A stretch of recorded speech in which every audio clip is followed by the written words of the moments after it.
Today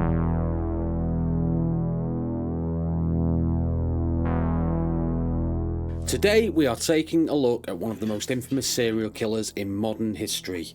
With his good looks, intelligence and charm, Ted Bundy was the epitome of the guy next door. But this guy harboured a deep, dark secret full of hate and destruction. So without further ado, let's begin.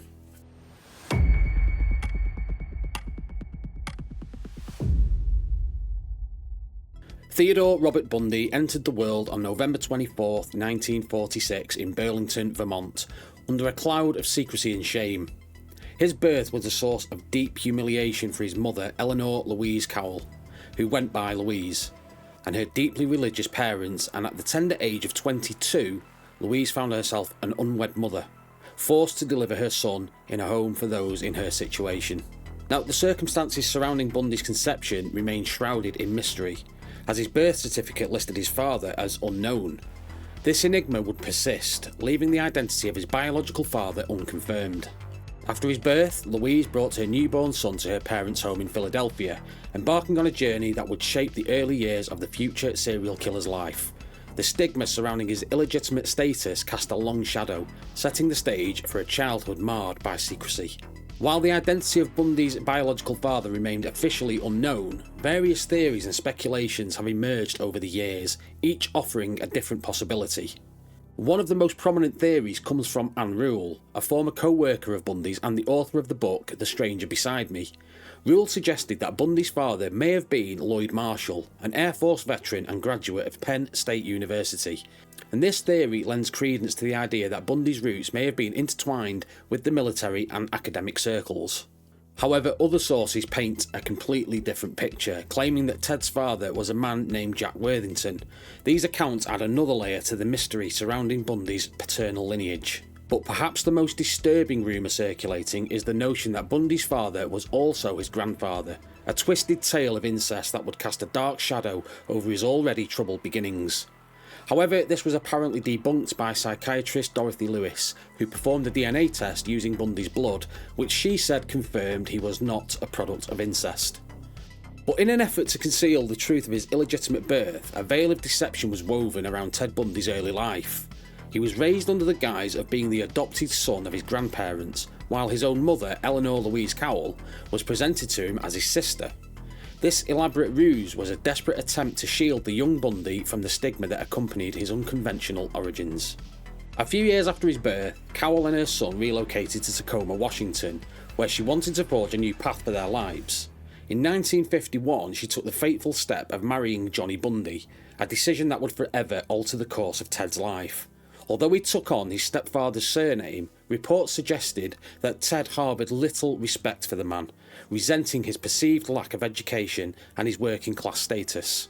But despite the strained relationship with his stepfather, the Bundy household continued to grow, with Johnny and Louise welcoming several more children into their family.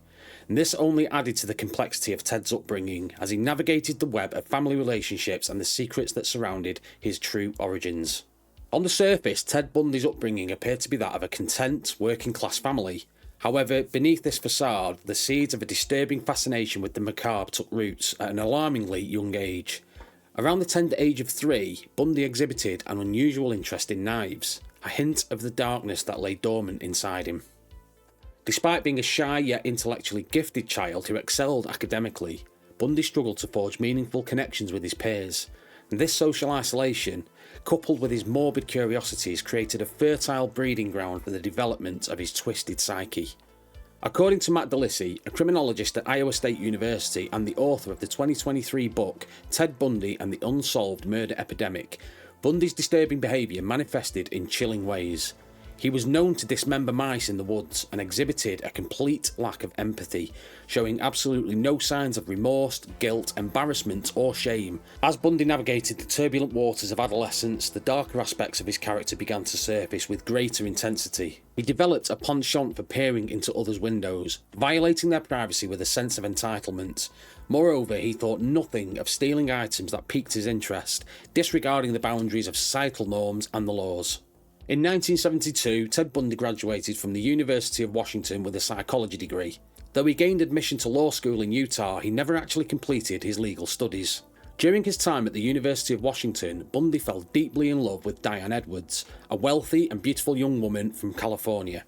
She embodied everything he desired: money, social status, and influence. Their eventual breakup devastated him. Many of Bundy's later victims bore a striking resemblance to his college girlfriend, attractive students with long hair. It seemed he was seeking to recreate or replace what he had lost. By the mid-1970s, an outward transformation had taken place. Bundy projected more confidence and became socially and politically engaged. His work on the Republican governor's campaign in Washington even earned him a letter of recommendation from the governor himself. Well, the exact timeline of when Ted Bundy began his killing spree remains a topic of debate. Most sources point to around 1974 as the start of his murderous rampage.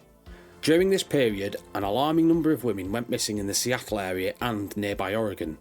Chilling stories spread about some of the victims being last seen in the company of a young man with dark hair known as Ted. As the disappearances mounted, a pattern began to emerge. The victims were often attractive young women with long, dark tresses. It was as if someone was hunting for a particular type.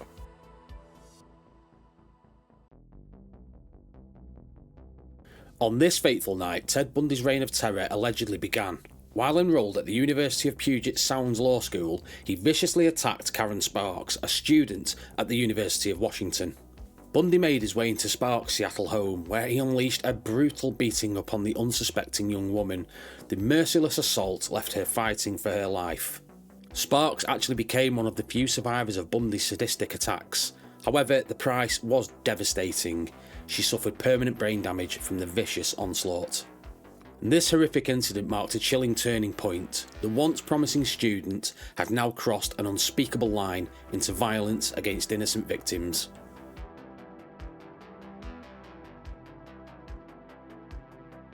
In the early morning hours, 21-year-old Linda Ann Healy, a University of Washington undergraduate, vanished without a trace from her off-campus residence.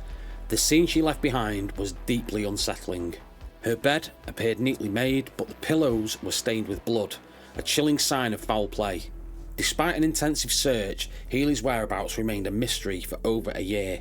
And it wasn't until her skeletal remains were discovered in 1975, alongside those of other young women on the remote Taylor Mountains outside Seattle, that the grim truth came to light.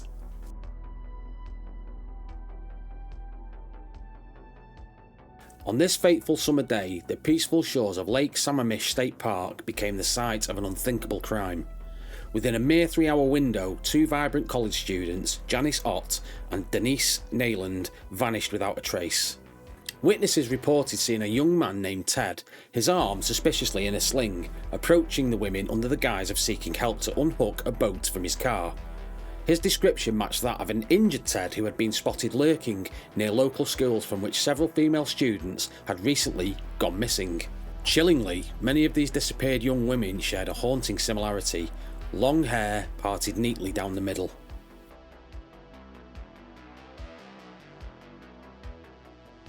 Bidding farewell to his job at the Emergency Services Department in Olympia, Washington, Ted Bundy set his sights on a new chapter. He relocated to Salt Lake City with the intention of resuming his legal studies at the prestigious University of Utah Law School.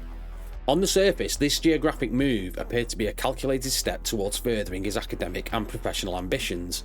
However, the dark truth was that Bundy was also fleeing the trail of vicious crimes he had left in his wake across the Pacific Northwest.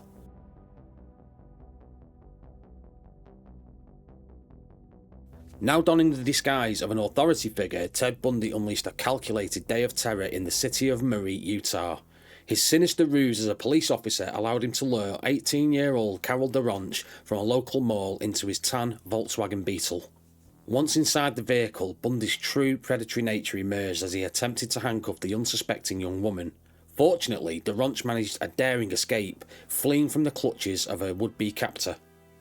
But Bundy's depravity did not end there. Later that same day, 17-year-old Deborah Kent vanished without a trace after leaving a high school play to pick up her younger brother. Her disappearance sent shockwaves through the community. And in a chilling discovery, investigators found a key in the school's parking lot that matched the handcuffs used on Carol DeRonch earlier, linking the two terrifying events.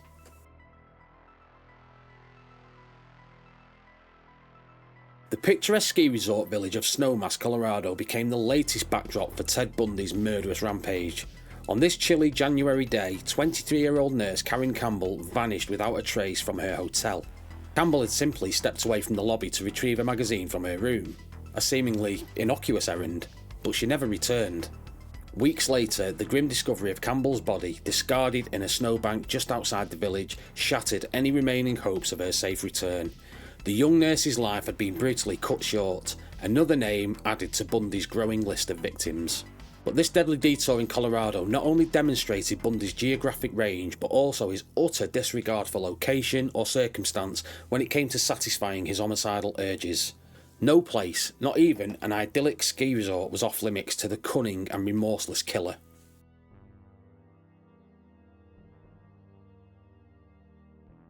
On a routine patrol in Granger, Utah, Highway Patrol Sergeant Bob Hayward's suspicions were aroused by a tan Volkswagen Beetle idling outside a residential home. As he approached the vehicle, he could never have anticipated the chilling discovery he was about to make. Upon searching the Beetle, Hayward discovered an arsenal of disturbing items. There was a ski mask, a crowbar, an ice pick, and a set of handcuffs, and the shaggy-haired driver, initially compliant, soon revealed his true colours as the infamous Ted Bundy. Hayward swiftly arrested Bundy, but the charges of evading police were woefully insufficient to keep the cunning predator behind bars for long. In a shocking turn of events, Bundy was soon released, allowed to slip back into the shadows and continue his reign of terror. This narrow brush with the law exposed a critical flaw in the justice system's ability to recognise and contain the true threat posed by Bundy. Had the evidence been properly weighed and his history of violence taken into account, countless lives may have been spared from this subsequent murder spree.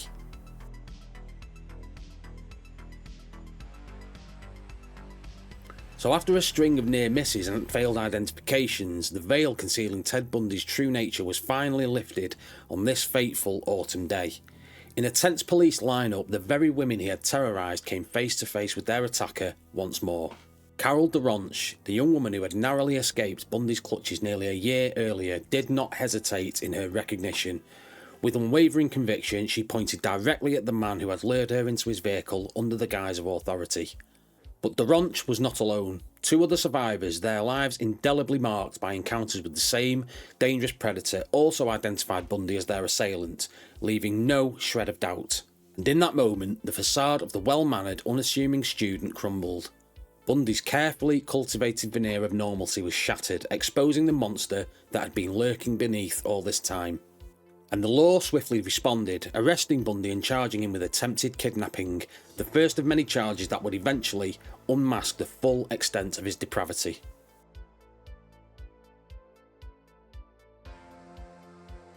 After a whirlwind 5-day trial, the walls finally began to close in on Ted Bundy's web of deception and violence. In a stunning move, Bundy waived his right to be judged by a jury of his peers, instead leaving his fate in the hands of the court. And the evidence against him was overwhelming. The harrowing testimonies of his survivors, the damning physical evidence found in his possession, Bundy's carefully constructed facade was crumbling under the weight of his crimes. As the gavel struck, the verdict reverberated through the courtroom. Guilty of aggravated kidnapping. Though a seemingly narrow charge, it represented the first crack in the armour of a man who had evaded justice for far too long. And the sentence handed down was a severe one. It was 1 to 15 years behind bars. While a mere fraction of the punishment befitting his escalating trail of depravity, it signalled the beginning of a reckoning that was long overdue.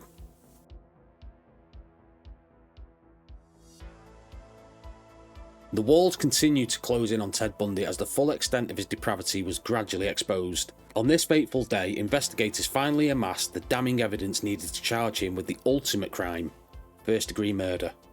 The victim was 23-year-old Karen Campbell, the young nurse whose life was brutally cut short during her stay at the Snowmass Resort in January 1975. For over a year, her family had endured agonising uncertainty about her fate. Now, the grim truth emerged. Strands of Campbell's hair, discovered in the very vehicle Bundy had been driving, provided a haunting physical link to her disappearance. Furthermore, records showed Bundy's gasoline credit card had been used in the vicinity on the day she had vanished. But perhaps most chilling of all were the eyewitness accounts placing Bundy at Campbell's hotel, prowling the premises like a predator stalking its prey. The circumstantial evidence had solidified into an inescapable conclusion: Ted Bundy was responsible for her murder. In the wake of these revelations, the once charismatic former law student found himself a wanted man, his charming veneer permanently shattered. Extradition orders were swiftly issued, and in early 1977, Bundy was transported to Aspen, Colorado, to finally face justice for his heinous actions.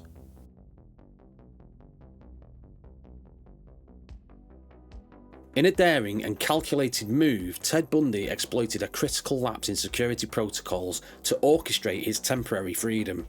While being granted access to the law library at Aspen's Pitkin County Courthouse, the unshackled and unguarded Bundy seized his opportunity. Without warning, he leapt from the second-floor window and disappeared into the rugged Colorado mountains. His brazen escape sent shockwaves through the local community and law enforcement, triggering an intensive 6-day manhunt. And Bundy, who was a master of deception and survival, expertly evaded capture for nearly a week. His intimate knowledge of the wilderness, honed during his nomadic killing sprees, allowed him to navigate the treacherous terrain and remain one step ahead of his pursuers. However, his freedom was short-lived. On the 6th day, a routine traffic stop unveiled the fugitive's whereabouts. He had acquired a stolen vehicle in a desperate bid to flee the area. Bundy's daring gambit had failed, and he was swiftly returned to custody, his hopes of evading justice once again thwarted. Now, this audacious escape not only highlighted Bundy's cunning and resourcefulness, but it also exposed glaring vulnerabilities within the judicial system's ability to contain such a high-risk individual. The fallout from this incident would prompt widespread scrutiny and an overhaul of security measures, ensuring no other predator or criminal could so easily slip through the cracks.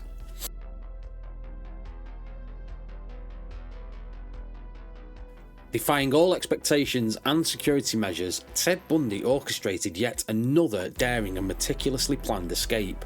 This time, his determination to evade justice knew no bounds, propelling him on a cross-country flight from the law. Transferred to what was supposed to be a more secure facility in Glenwood Springs, Colorado, Bundy embarked on a drastic weight loss regimen. What was his goal? To whittle his frame down to the point where he could contort his body through a seemingly impassable opening, a narrow gap in the ceiling leading to the prison's duct system. And in a feat of physical prowess and unwavering resolve, Bundy succeeded in this Herculean task. He slithered through the tight confines, emerging into the empty apartment of an unsuspecting prison worker.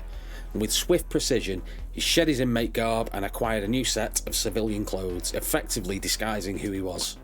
But Bundy's ambitions extended far beyond this initial breakout. Leaving the state of Colorado in his rearview mirror, he embarked on a cross-country odyssey, ultimately resurfacing in the northern reaches of Florida, a fugitive on the run from a nationwide manhunt.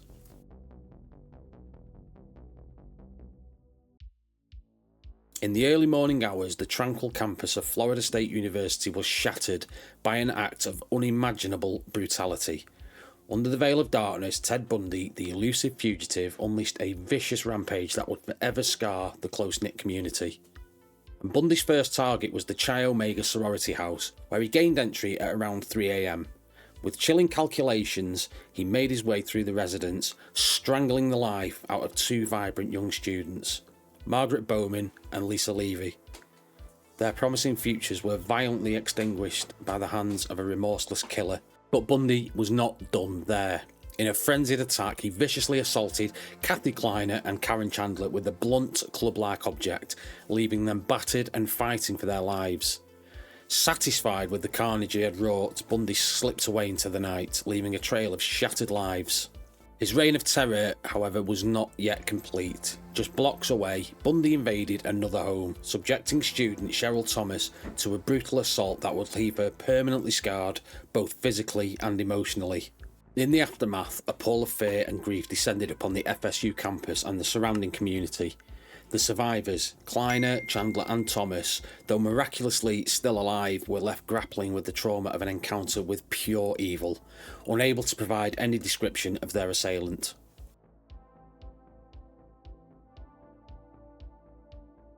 In a sickening escalation of his depravity, Ted Bundy shattered the innocence of an entire community when he targeted his youngest known victim. On an otherwise ordinary school day, 12-year-old Kimberly Leach vanished without a trace from the grounds of Lake City Junior High School in Florida. Leach's disappearance sent shockwaves through the tight-knit town, triggering an intensive search and rescue effort. Parents and authorities alike clung to the hope that the bright-eyed 7th grader would be found unharmed, her youthful spirit still intact. But those hopes were cruelly extinguished 2 agonising months later when Kimberly's body was discovered in the most horrific circumstances, discarded like refuse under a shed in Suwannee River State Park. The innocent life had been snuffed out, another name etched into Bundy's growing list of victims. But this unspeakable act represented a haunting new depth to Bundy's savagery. No longer content to prey upon college-aged women, he now had expanded his sights to include the most vulnerable of victims, a mere child whose life had barely begun.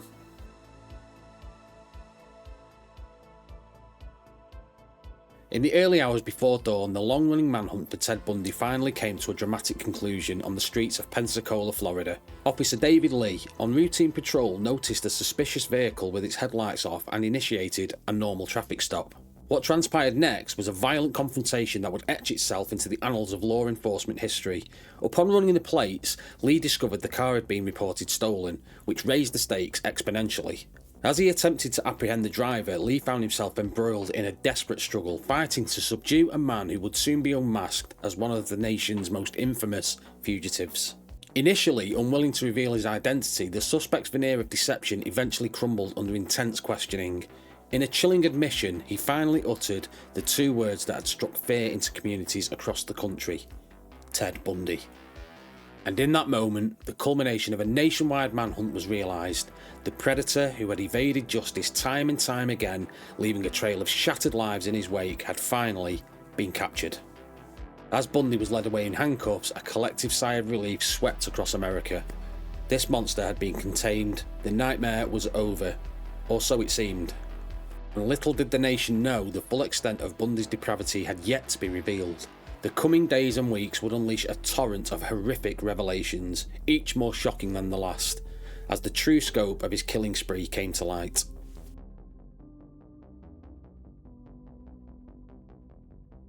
As the nation watched with bated breath, the judicial reckoning for Ted Bundy's Florida rampage commenced in dramatic fashion. The trial, a first of its kind to be televised nationally, kicked off with jury selection at the Dade County Metro Justice Building in Miami. And from the outset, Bundy's flair for the theatrical was on full display. Before proceedings could even properly begin, he launched into a diatribe against Judge Edward Cowart, complaining vociferously about the conditions of his prison cell. And if there's any more delay in this court's proceeding occasioned by your voluntary acts, we're proceeding without you. Since I have been in Dade County, I've been allowed to... Don't shake your finger at me, young man. Don't shake your finger at me, young man. And this opening salvo set the tone for what would become a bizarre, month-long legal spectacle. Bundy, the ever-master manipulator, repeatedly clashed with his own defence counsel, sowing seeds of discord and seizing control of the narrative. Did you ever have any direct eye-to-eye contact with a man? No. Did you see the man's facial expression? No. Did you see the man's eyes? No. Did you see the man's eyebrows? I can't remember them now. Did you see the man's ears? No. Did you see the man's hair? No. I had a few seconds to observe the entire man. Bob Haggard did an excellent job on cross-examination. Her testimony was not very certain, and right after, Robert Haggard did that very, very excellent cross-examination, destroying the state's case. Ted got up in open court and tried to fire Haggard as his attorney. The attempts by me to participate in the courtroom have met with vigorous opposition on the part of my counsel. This is more, we're speaking more to a problem that attorneys have in giving up power. Maybe we're dealing with a problem of professional psychology, where attorneys are so jealous of the power they exercise in the courtroom, they're afraid to share it with a defendant. Then defense attorney Robert Haggard, without explanation, asked to be excused and walked out of court. And then there were three. Ted was not a well person. If ever there was a decision to be made that would benefit the defense or benefit the state, Ted would always choose the one that benefited the state. My feeling is that lawyers should control the defense of a case by virtue of their experience. In an audacious move that stunned courtroom observers, Bundy even took the reins to cross-examine a police officer himself, his piercing gaze fixing upon the very authorities who had worked tirelessly to bring him to justice. Testimony, is that your recollection? That's the best of my recollection, yes, sir.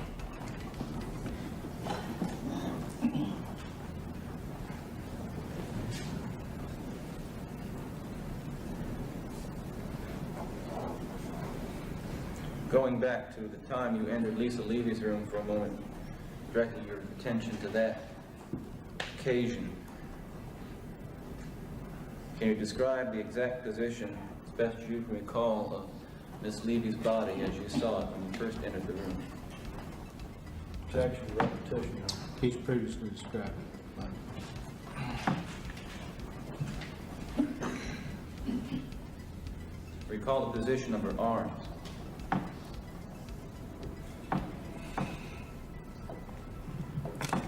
Her right arm was underneath her. I seem to recall that her left arm was down her side and across her stomach. But Miss Levy, I hope. Miss Levy, we're talking about, yes, sir. Now, can you recall the position of her legs?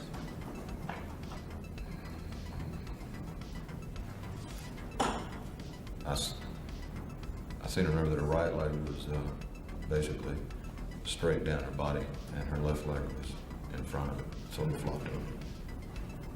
Now, were you seeing this directly or indirectly? What I mean is, did you... A little of both. Basically, indirectly, I saw her see the outline of her legs through the covers.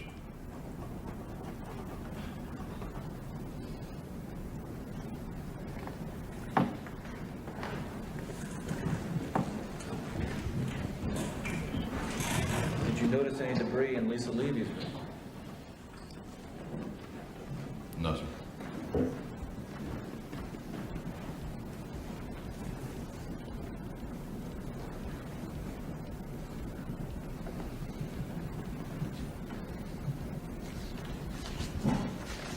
Officer, when you first entered the Chi Omega house on the morning of January the 15th, can you tell me what lights were on in the foyer area, that area just inside the front door? I remember that the foyer lights were on.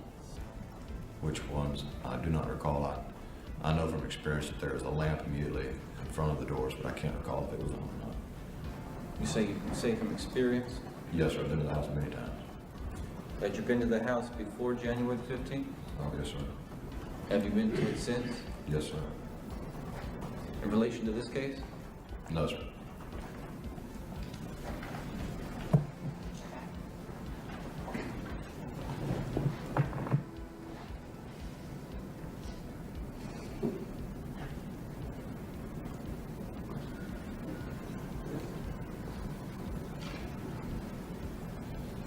After you left Lisa Levy's room for the first time, you then went down the hall where? To Miss Bowman's room. Right. And then, after you left Miss Bowman's room, where did you go? I went down to Miss Kleiner's room to get the shift commander who had arrived at the scene by this time. Who was that? Sergeant Paramount. Did you have an occasion to later go downstairs after you had investigated the situation on the second floor?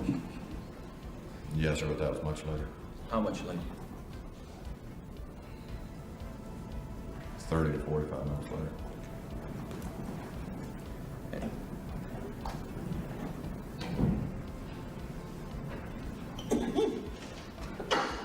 And at sometime on the morning of January the 15th, you transmitted a radio description of the suspect or the individual seen leaving the house, did you not? Yes, sir, I did. When did that occur?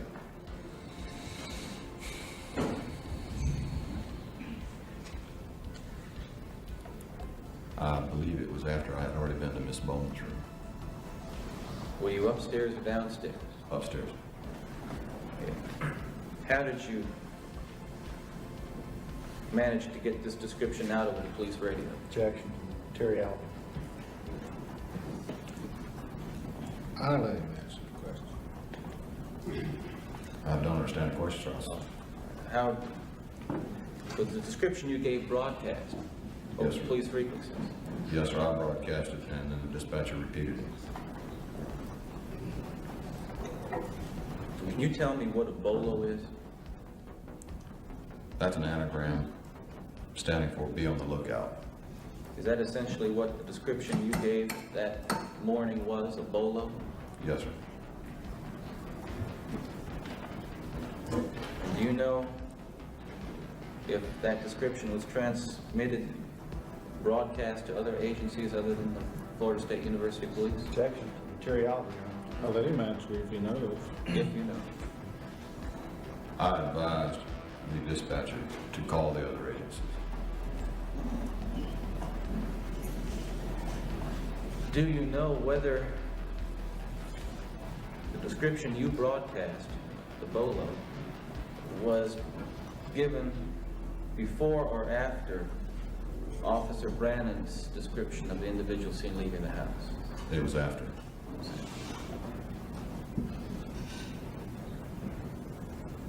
Did you speak to Officer Brannon that morning about the description of the subject seen leaving the house? Yes, sir, I did. And did he give you a description of that individual? Yes, sir, he did. And was it that description that you broadcast? No, sir, it was not.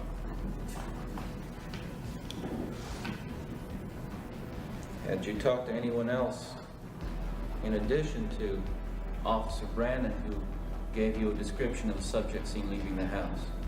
Yes, sir, I did. Who did you talk to? Officer Taylor and also the police dispatcher on the radio.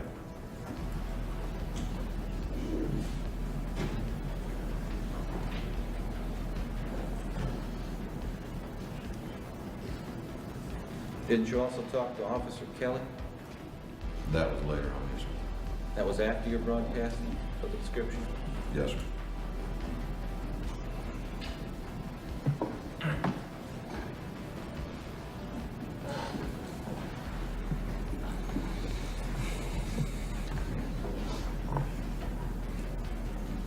Did you ever speak to Nita Neary that morning? No, sir. Did you interview anyone else other than Karen Chandler that morning? Any other? Did you interview any of the other residents of the Chi Omega house that morning?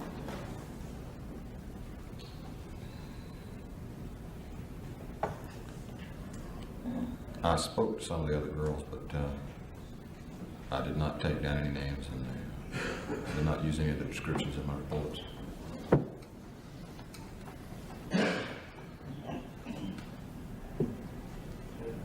Did you process any of the areas in the house for fingerprints? No, sir. Did you witness any photographs being taken at any of the points in the crime scene? No, sir.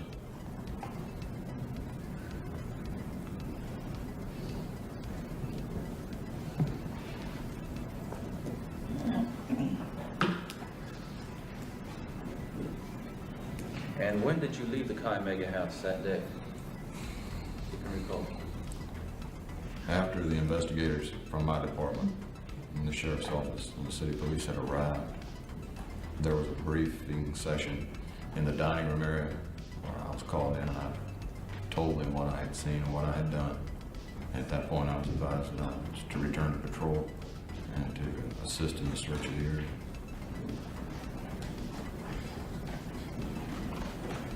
And did you have an occasion to stop persons Objection. who fit the description of the person Let him seen leaving the house? Complete the question. Excuse me. Complete the question, and I'll rule on it. My question is, officer, after January the 15th or any time after you left the crime scene, did you have an occasion to stop an individual or any individuals who fit the description of the subject seen leaving the Chi Omega house? Objection. I'll let him answer.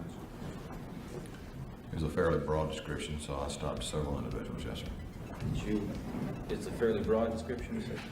Did you have an occasion to, well, let me ask you this about those stops. Can you tell me how these persons fit the description?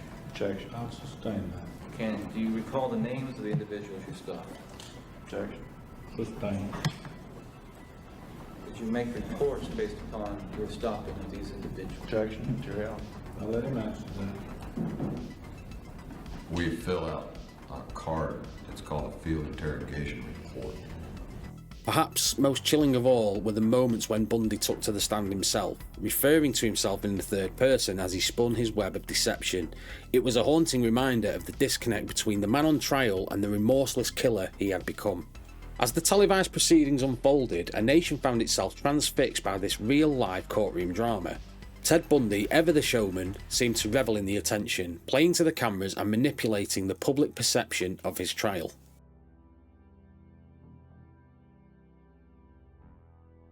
In a pivotal moment of the televised trial, prosecutors unveiled a chilling piece of physical evidence that would further cement Ted Bundy's guilt. Despite objections from the defence, the court permitted the testimony of forensic dentist Richard Salveron. And with a hush falling over the courtroom, Salveron presented a series of haunting photographs, enlarged images of Bundy's teeth juxtaposed with the bite marks found on the body of one of the Florida State University students he had so brutally attacked. As the forensic expert methodically analysed the gruesome images, a sickening conclusion became inescapable. The distinct pattern of Bundy's teeth, his unique dental signature, matched the savage bites inflicted upon his victims. And in that moment, the physical evidence spoke volumes, rendering Bundy's protestations of innocence utterly hollow. The very mouth that had charmed and deceived so many was now betraying him, providing irrefutable proof of his monstrous acts. And Salveron's testimony presented a turning point in the trial, a devastating blow to Bundy's already crumbling defence. The bite mark evidence not only linked him directly to the FSU attacks, but also foreshadowed the mounting forensic evidence that was yet to come.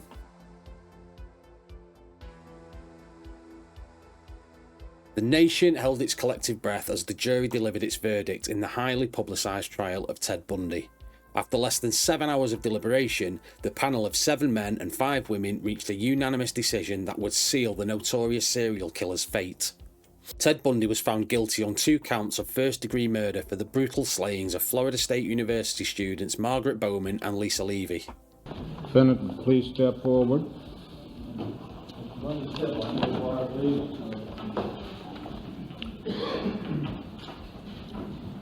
In case number 79-10154, Dade County number. Mr. Bundy, a jury of your peers having found you guilty of the offense of burglary of a dwelling and committing assault upon a person therein, this court adjudges you guilty. A jury of your peers having you found count 2 of the indictment, murder in the first degree upon one Margaret Bowman, this court adjudges you guilty. Count 3 of the information, a jury of your peers having found you guilty of murder in the first degree upon Lisa Levy, this court adjudges you guilty. Count 4 of the indictment, attempted murder in the first degree upon one Karen Chandler, a jury of your peers having found you guilty, this court adjudges you guilty.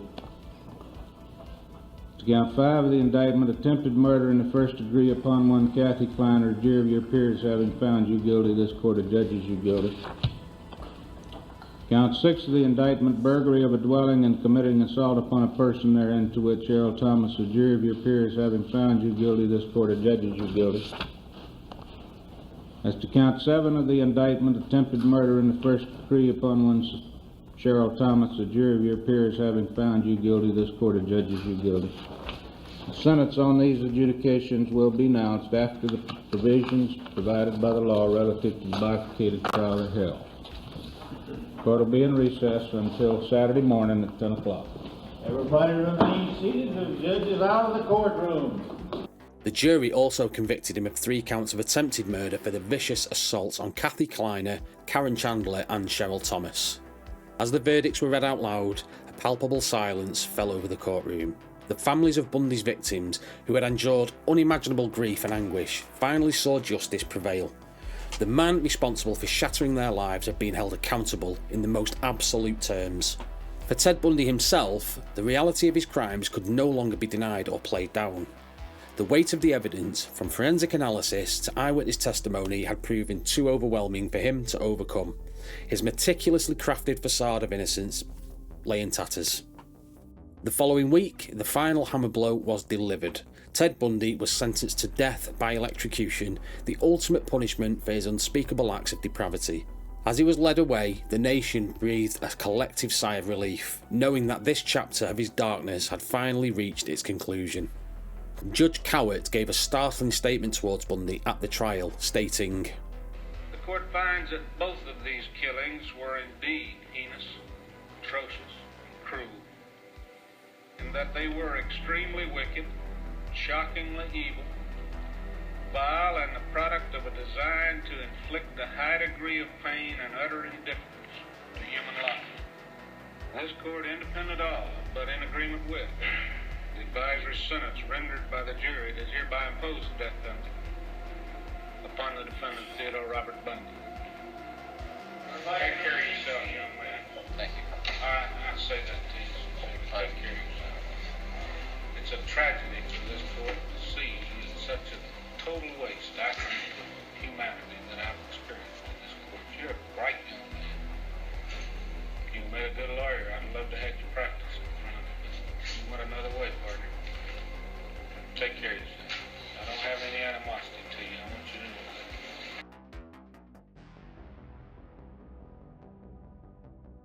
Just months after being convicted and sentenced to death for the Florida State University murders, Ted Bundy found himself back in the courtroom to face a new reckoning. This time the focus was on the horrific slaying of his youngest known victim, 12-year-old Kimberly Leach. As the trial commenced in Orlando, a hush fell over the proceedings. The nation braced itself to relive the harrowing details of how an innocent child's life had been so brutally extinguished at the hands of a remorseless killer. Which allowed televisions in the courtroom, as opposed to the experimental period.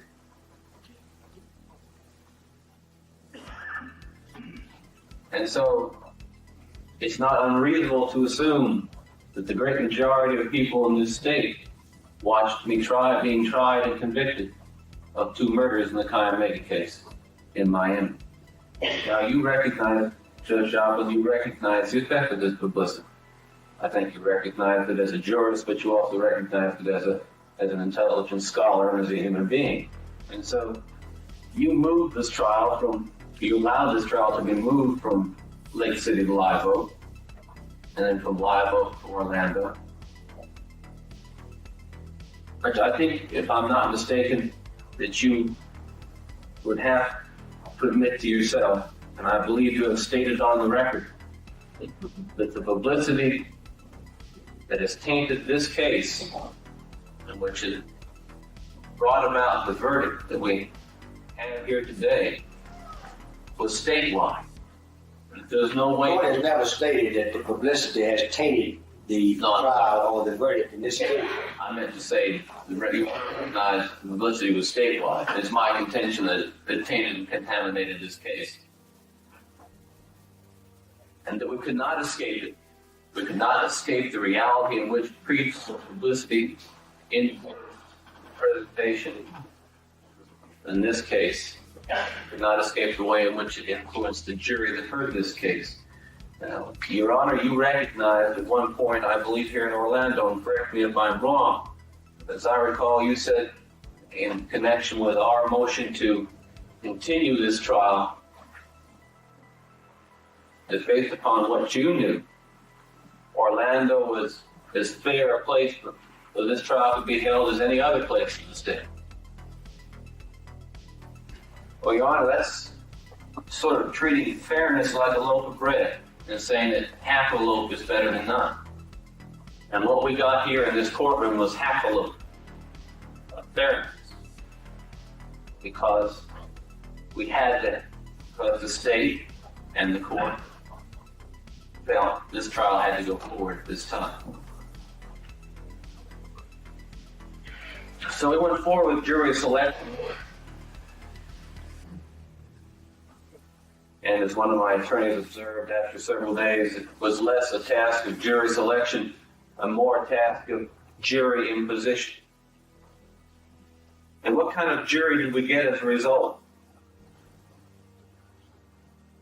Well, let me cite this. The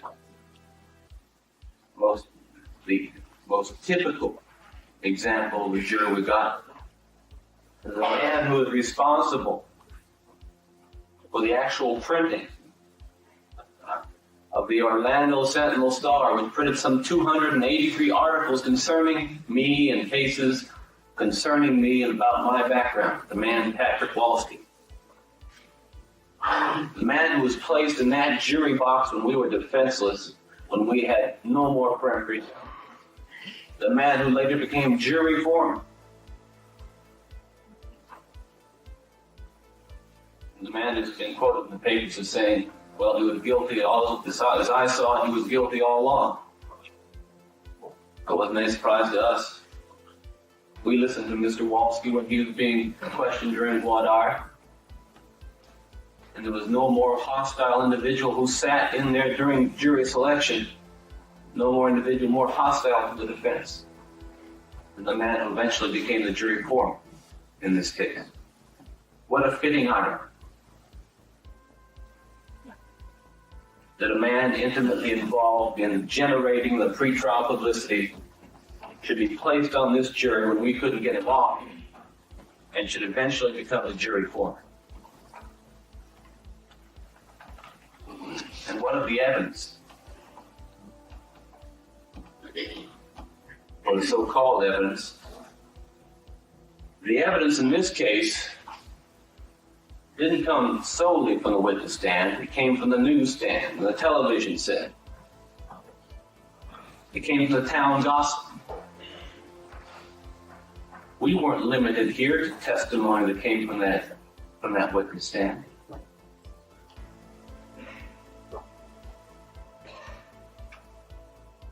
Elementary knowledge of the human mind, Your Honor, I suggest, makes it impossible for anyone to honestly advance the theory.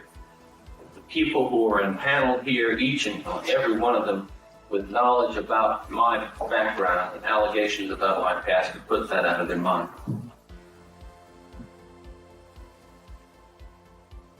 But we did hear evidence. We heard a lot of it. In fact, Mr. Walski was impressed by the amount of it. And so the state, faced with making a silk purse out of a sow's ear, built a case based on quality, on quantity, not on quality, and attempted and succeeded, apparently, in overwhelming the members of the jury with quantity, without credibility, without quality. Consider the parade of media manufactured witnesses that you yourself, Your Honor, heard testified on this witness stand. Consider Jackie Moore, who saw a van weaving down the highway on February the 9th, and 2 years later has walked into this courtroom and said, I recognize Mr. Bundy on January the 18th, 1980, as he was leaving the courtroom in this very case. Preposterous. That's the kind of evidence we're dealing with, and that is why this case was not based upon truth, why this case was contaminated by publicity. Consider John Farhat, who after failing to identify a witness like that on the stand to point the finger at me, a man who thought what he saw occurred in the heat of sun, who couldn't even identify Lynn Thompson, a man he had seen for 20 minutes 4 months earlier. Why? As long as they got those fingers pointing at the defendant, that's all that mattered. Never mind whether it was truthful. Never mind whether it was credible. The only thing that jury was going to remember was the pointing of that finger, and what they knew about that defendant and what they knew about me before they went into that jury box was enough. The combination of those two factors was enough.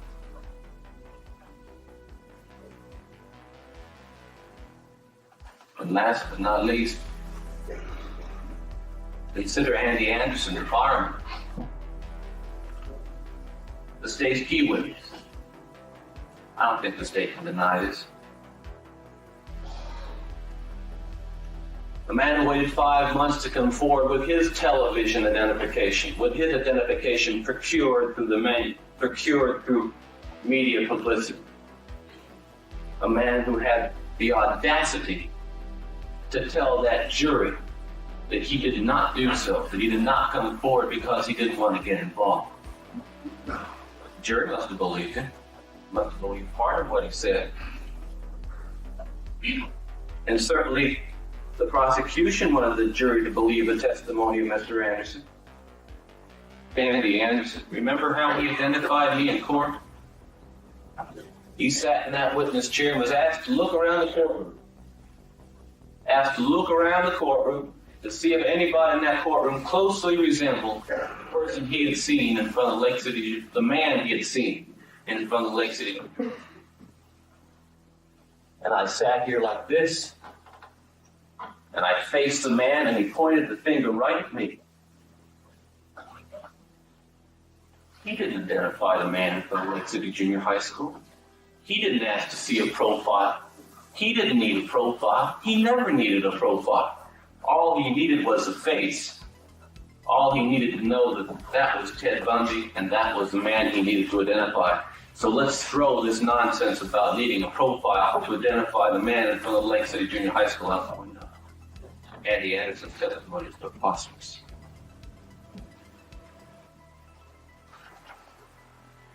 The jury must have believed him.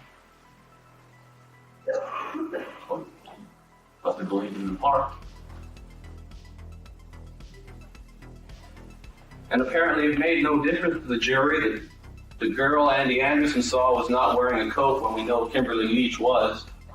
Apparently it made no difference to the jury that Mr. Anderson described the purse being carried by the girl he saw was brown. The purse, the man he'd been watching on television, seeing in the newspaper for 2 years, he did his job, he did his civic duty. But he did not tell the truth.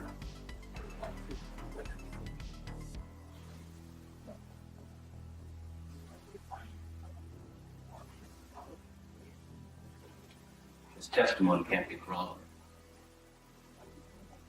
Not by his work records, not by his description of what occurred, not by his original descriptions to Mr. Deagle and to the first hypnotist of what he saw occurred in April.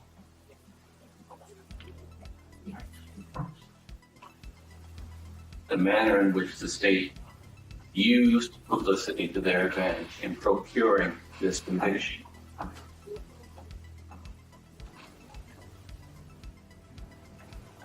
Poor Andy Anderson. He saw that little girl being taken across the street in April. And months later, thought he saw an abduction that occurred in February. But where? Over the middle of a highway. And start running around Lake City Junior High School, looking for someone to abduct and murder. How fallacious. And yet somebody bought it. The jury bought it. But I don't buy it.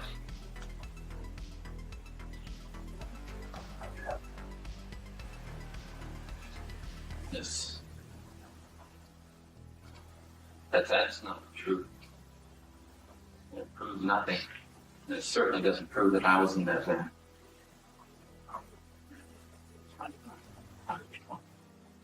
But the jury apparently was impressed by such inferences, which were without reliability, and proceeded to deliberate. But I maintain that the real deliberations in this case did not occur in this courtroom, but in bar rooms around kitchen tables.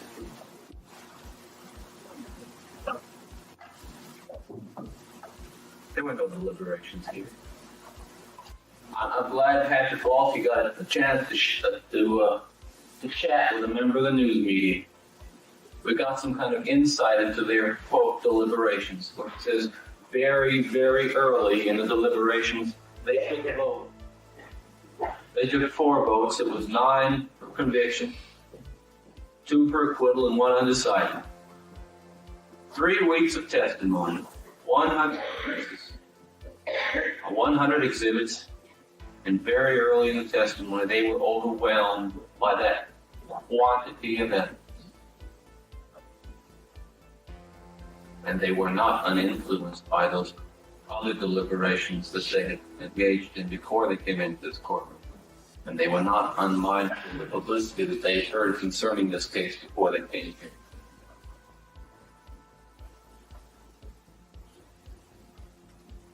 No. But not on the basis of the evidence.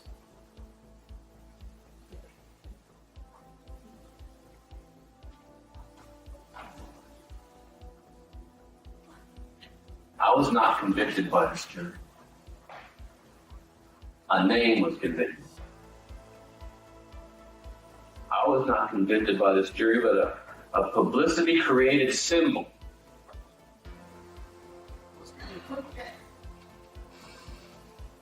And the prosecution, contrary to the oft-stated cliche that they had to prove guilt beyond a reasonable doubt, didn't have that burden. Let's not fool ourselves. That it was Mr. Africano, Mr. Thompson, and myself who had to prove Ted Bundy innocent beyond a reasonable doubt. And we failed.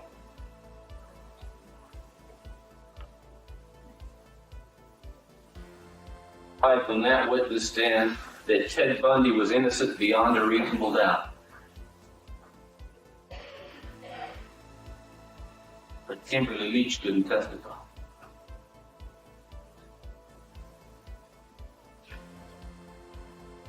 Now you're going to pass sentence on me today, but the sentence was passed months ago. As a result of publicity, suspicion, and fear, and a desire for vengeance, this passed months ago, Your Honor. And while I may bear the awesome consequences of what you are about to do, I bear none of the guilt, and I bear none of the responsibility, because I did not kill Kimberly Leach.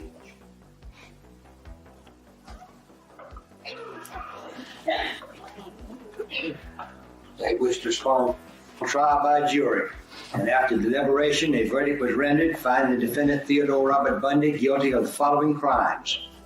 1. Murder in the first degree of Kimberly Diane Leach, as alleged in count 1 of the indictment. 2. Kidnap of Kimberly Diane Leach, as alleged in count 2 of the indictment. The trial jury, after hearing additional matters, retired to consider and render an advisory sentence pursuant to Florida Statutes 921.141. The trial jury returned and in open court recommended the imposition of the death penalty upon the defendant Theodore Robert Bundy for the murder of Kimberly Diane Leach. The prosecution's case was devastatingly airtight. A firefighter took to the stand recounting the chilling sight of Bundy luring the unsuspecting young girl into his van, a scene that would be forever seared into his memory.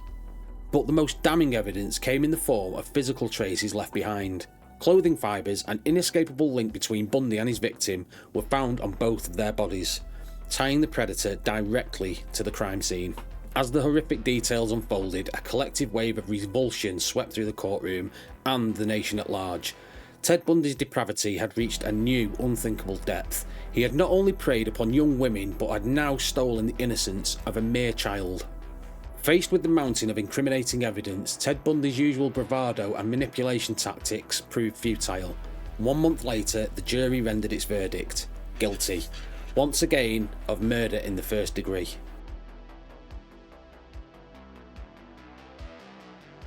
In a last-ditch effort to evade his date with the electric chair, Ted Bundy employed one final ploy, challenging his own mental competence during the 1980 trial that had condemned him for the murder of 12-year-old Kimberly Leach. And just hours before his scheduled execution, Bundy's legal team secured a stay, buying precious time to make their case that the infamous serial killer had not been of sound mind during those fateful proceedings. It was a desperate gambit, and it was one that flew in the face of Bundy's carefully cultivated persona as a brilliant, calculating predator. But in the face of imminent death, he was willing to grasp at any potential lifeline, no matter how tenuous. For 13 agonising months, the victims' families were forced to endure another delay in achieving true justice and closure. The legal wrangling dragged on, with Bundy's team arguing that his mental state had been compromised, rendering the trial's outcome null and void. However, in a scathing rebuke, District Judge Thomas E. Sunderland saw through this ruse. In his ruling, he not only affirmed Bundy's competency during the trial, but went so far as to label the notorious killer a diabolical genius, a damning assessment that laid bare the true depths of his depravity. Sunderland's words cut to the core of Bundy's twisted psyche, exposing the meticulous planning and manipulation that had allowed him to evade justice for so long. This was no mere case of diminished capacity, but rather the calculated machinations of a brilliant and remorseless mind.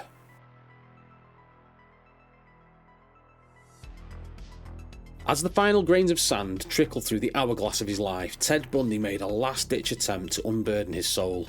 In a stunning admission, the notorious serial killer confessed to numerous murders beyond the already staggering body count, including 3 that predated his infamous 1974 killing spree across the Pacific Northwest. Seeking to make sense of the unfathomable depravity that had consumed him, Ted Bundy agreed to a televised interview with renowned evangelist James Dobson.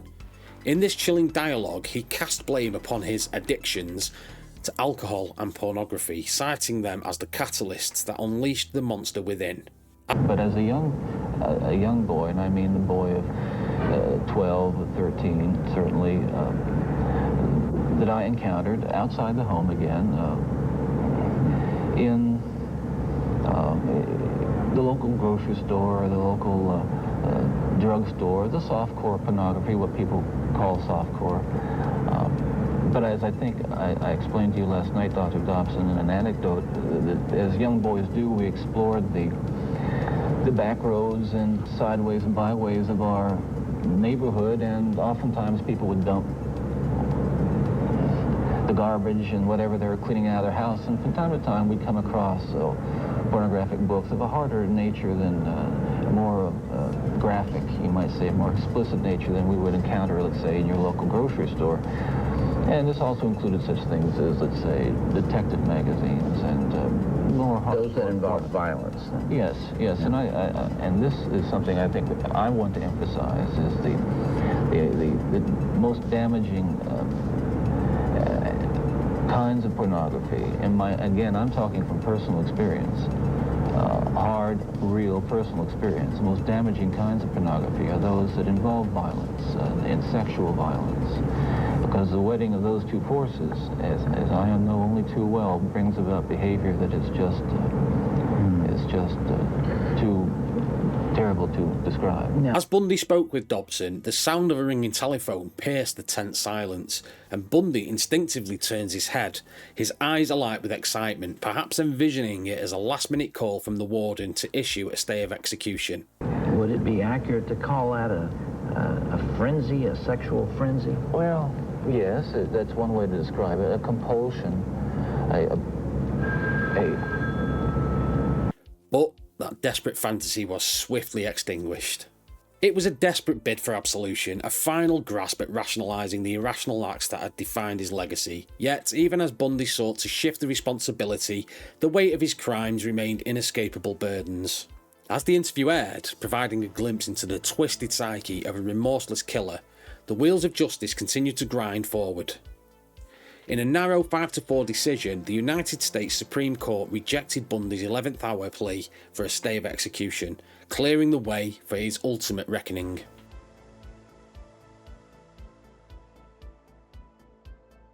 But the sun had barely crested the horizon on this fateful winter morning when the nation's long-awaited reckoning with Ted Bundy finally came to pass. At Florida State Prison, the infamous serial killer was led to the ominous electric chair, also known as Old Sparky, his journey through the corridors of justice reaching its conclusion. As the final preparations were made, Bundy uttered his last words to the assembled witnesses, a haunting request to give my love to my family and friends. It was a chilling reminder of the dual nature of the man about to face his ultimate punishment, a monster capable of unspeakable acts, yet still clinging to vestiges of humanity. At precisely 7:16 a.m, the switch was thrown and a torrent of electricity coursed its way through Bundy's body, bringing a permanent end to one of the darkest chapters in American criminal history. The notorious serial killer, who had evaded justice for so long and left a trail of shattered lives in his wake, was declared dead. Outside the prison walls, a crowd roughly estimated at 200 strong had gathered, a collective catharsis taking hold as the news of Bundy's execution spread. Cheers erupted with people chanting, "Burn, Bundy, burn."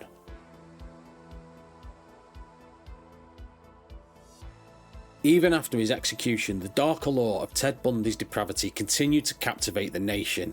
An infamous figure since his highly publicised Florida trials, Ted Bundy's life and crimes became the subject of an ever-growing body of dramatised works. Numerous films, each offering a unique cinematic interpretation, attempted to peel back the layers of Bundy's psyche and retrace his cross-country reign of terror. From fictionalised accounts to docudramas, Hollywood found itself transfixed by the challenge of portraying one of America's most notorious serial killers. But beyond the silver screen, Bundy's twisted legacy also manifested in the form of an in-depth documentary series. Filmmakers delved deep into the archival footage and first-hand accounts, weaving together chilling tales of the man behind the monster.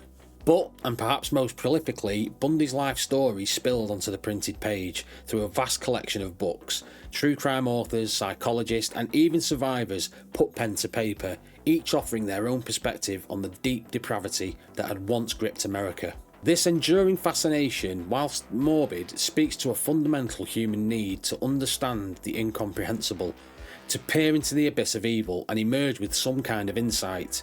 Ted Bundy's crimes have left a mark on the collective psyche, a haunting reminder of the depths to which humanity can descend. And as the years passed, each new dramatisation, documentary or literary exploration reignited the public's interest, ensuring that the name Ted Bundy would forever be etched into the annals of infamy. His legacy, though one of unspeakable tragedy, had become a cautionary tale, a stark warning against the dangers of complacency in the face of evil. To you what that experience is like, but I won't be able to talk about that. Okay.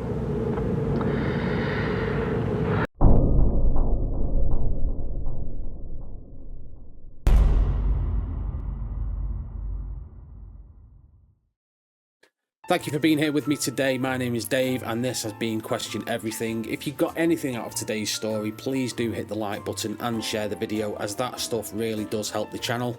Also, please consider hitting the subscribe button so you don't miss any of our weekly uploads on true crime and the weird and wonderful. And finally, remember to be happy, be healthy and be kind, and I will see you in the next video.